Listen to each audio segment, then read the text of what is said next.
সমাপনী উপলক্ষে জমকালো আয়োজন করেছে সেতু বিভাগ। মাওয়া প্রান্তে বিকেলে সুধী সমাবেশে যোগ দেবেন প্রধানমন্ত্রী শেখ হাসিনা।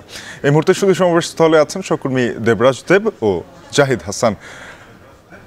দেবরাজ, জানাবেন যে সেতু বিভাগ বলছে প্রকল্পের অর্থ থেকে অনেক কিছুটা বেঁচে গেছে, সেখান থেকে তারা এই আয়োজন করেছেন। এই আয়োজনে আসলে কি কি থাকছে এবং স্থানীয় যারা রয়েছেন তারা তো সুবিধাভোগী এই 2 বছর ধরে টানা, তারা কি বলছেন আজকের এই দিনে তাদের আসলে উপলব্ধি এবং উপভোগের জায়গাটা কোথায়? ধন্যবাদ শাফিন। আপনি বলছিলেন যে পদ্মা সেতুর যে প্রকল্প, এটি কিন্তু একটা বিশাল প্রকল্প, মেগা প্রকল্প। সেই 2014 সালের নভেম্বর থেকে শুরু হয় এই প্রকল্প। আজ 2024 সালের 30 জুন কিন্তু এই প্রকল্প শেষ হয়েছে এবং সেই প্রকল্পেরই সমাপনী অনুষ্ঠানে প্রধানমন্ত্রী শেখ হাসিনা যোগ দেবেন। এবং আপনি বলছিলেন যে আসলে কত টাকা বেঁচেছে, প্রায় 1,500 কোটি টাকা কিন্তু বেঁচে গিয়েছে এবং সেখান থেকে কিন্তু শুধু সমাবেশ করা হচ্ছে। এবং আয়োজনের ক্ষেত্রে কিন্তু সরকারের যে সিদ্ধান্ত, সেই সিদ্ধান্ত অনুযায়ী কৃচ্ছতা সাধন সেটিও কিন্তু আমরা দেখতে পাচ্ছি। একদমই অনাড়ম্বর পরিবেশে কিন্তু আসলে আপনার এই সমাপনী অনুষ্ঠানটা শুরু হবে। প্রধানমন্ত্রী আসবেন বিকেল 4টায়। আর যদি যেটি দ্বিতীয় প্রশ্ন ছিল আপনার, যে এই এলাকার মানুষের আসলে উচ্ছ্বাসটা কেমন, এই এলাকার মানুষের উচ্ছ্বাস আসলে তারা আর এখন আর কাউকে আসলে ঈদের সময় এই ফেরিঘাটে সময় নষ্ট করে পরিবার প্রিয়জন থেকে দূরে থাকতে হয় না। তারা একদম মুহূর্তেই তাদের প্রিয়জনের কাছে ছুটে চলে যায়, চিকিৎসা সেবা নিতে চলে যায়। এরকম অনেক রকম মানুষ কিন্তু আসলে এখানকার সুবিধাভোগী। তেমন সুবিধাভোগী রয়েছেন আমাদেরই সহকর্মী জাহিদ হাসান, তিনিও, জাহিদ আপনার বাড়িও তো আসলে এখানেই।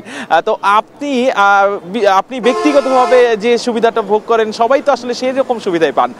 সড়ক পথের এই পরিবর্তনটা আসলে কিভাবে দেখছেন আপনি? দেখুন দেবরাজ, এই পদ্মা সেতু হওয়ার আগে ঢাকা থেকে মাওয়া পর্যন্ত যে সড়ক, এই সড়ক এত টেকসই এবং এত উন্নত মানের এবং এই 8 লেনের সড়ক ছিল না। এত দ্রুত গতিতে তখন কেউ এই পদ্মা নদীর পাড়েই আসতে পারতো না। এরপরে এখন পদ্মা ব্রিজ পার হয়ে দ্রুত আবার ওই পারে শরীয়তপুরে যে জাজিয়া প্রান্ত রয়েছে, সেখান থেকে একেবারে খুলনা থেকে শুরু করে বরিশালের সেই কুয়াকাটা পায়রা বন্দর পর্যন্ত যত দ্রুত মানুষ যাচ্ছে, এই যে সড়কের যে সুবিধা, এটি কিন্তু মূলত এই শুরু হয়েছে পদ্মা সেতুটা হওয়ার পরে। এবং এই পদ্মা সেতুকে কেন্দ্র করেই কিন্তু এই সড়কগুলো প্রশস্ত করা হয়েছে এবং উন্নত মানের করা হয়েছে, টেকসই করা হয়েছে। কারণ যাতে পদ্মা সেতুর সুবিধাটি 2 প্রান্তের মানুষ এবং দেশের মানুষ এবং যারা এই পদ্মা সেতু ব্যবহার করে নিয়মিত দেশের দক্ষিণ পশ্চিম অঞ্চলের 19টি জেলার প্রায় 3 কোটির উপরে মানুষ, তাদের উদ্দেশ্যে মূলত সড়কগুলো কিন্তু পদ্মা সেতু শেষ হওয়ার আগেই শেষ করা হয়েছে।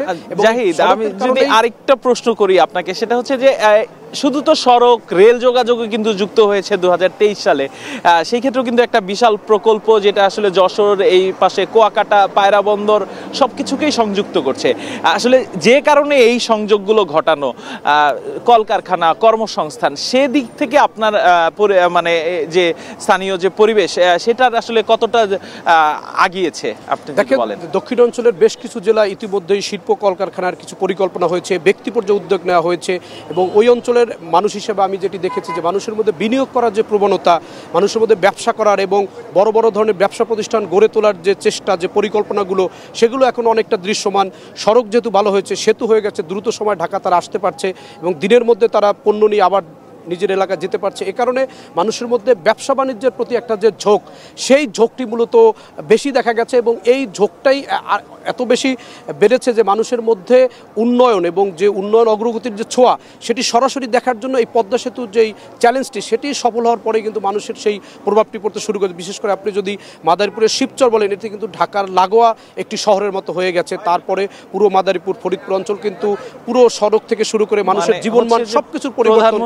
আসলে আপনার ইস্তেহার যে গ্রাম হবে শহর, সেই ধরনের পরিবেশে কিন্তু আসলে আমরা দেখতে পাচ্ছি। এছাড়া কিন্তু পাশাপাশি দেখছি যে আসলে প্রতিবারই কিন্তু পদ্মার দুপারে কিন্তু আমরা দেখতে পারি যে নদী ভাঙ্গনের মতো একটা পরিস্থিতিতে পড়তে হয়, অনেক মানুষই আসলে ভূমিহীন হয়ে যান। সেই ক্ষেত্রেও কিন্তু আসলে এই 2টি বছর, আমরা জানি যে আসলে 2টি বছরের নদী শাসনের জন্য কিন্তু অতিরিক্ত সময় লেগেছে।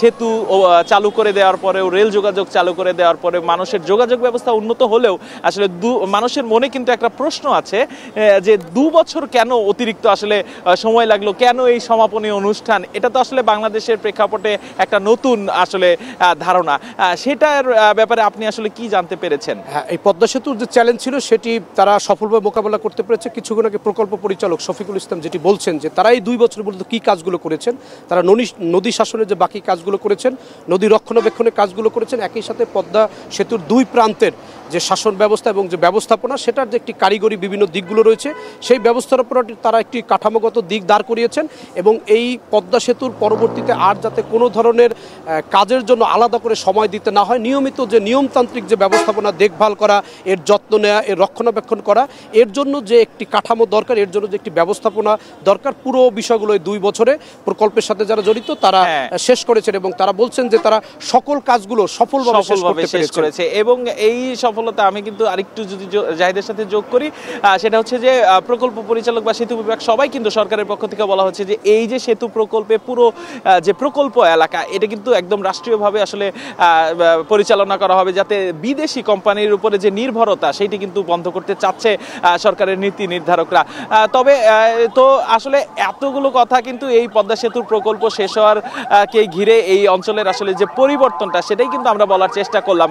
এবং বিকেল 4টা নাগাদ প্রধানমন্ত্রী শেখ হাসিনা কিন্তু এই সমাবেশ স্থলে আসবেন এবং সেখানেই আসলে তিনি তার বক্তব্যে তার আসলে অভিব্যক্তি ফুটে তুলবেন। আমরা কিন্তু এখানকার মানুষ যারা সমাবেশে যোগ দেন সবাই কিন্তু সেই অপেক্ষাতে আছি শাফিন। আমরা তো শাফিন, এই পর্যন্ত আমাদের কাছে এই তথ্য ছিল এবং পরবর্তী সময় হয়তো আবার যুক্ত হব আপনার সাথে। সহকর্মী দেবরাজ দেব এবং জাহিদ হাসান যুক্ত হয়েছিলেন পদ্মা সেতুর মাওয়া প্রান্ত থেকে, জানাচ্ছিলেন পদ্মা সেতু প্রকল্পের সমাপনী অনুষ্ঠানের আয়োজন সম্পর্কে বিস্তারিত।